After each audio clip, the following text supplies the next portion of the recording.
13 مای سال 2025 ساعت 10 در تالار اجلاسیه‌های مجلس ملی مجلس عالی جمهوری تاجیکستان اجلاسیه دوم مجلس ملی مجلس عالی جمهوری تاجیکستان دعوت هفتم برگزار می‌گردد.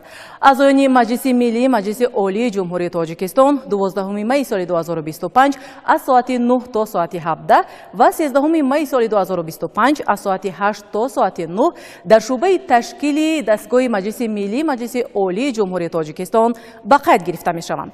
تلفن های تماس 221 98 35 و 223 19 48.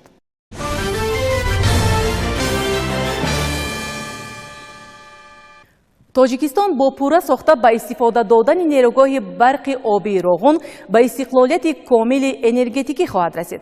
با تاکید پیشوای ملت محترم امام علی رحمان، روغن نه تنها منبع نور و روشنایی بلکه سنگ محک ناموس ملی، شرط اقتدار و پایداری دولت و عامل اساسی تامین امنیت ملت و دولت می باشد.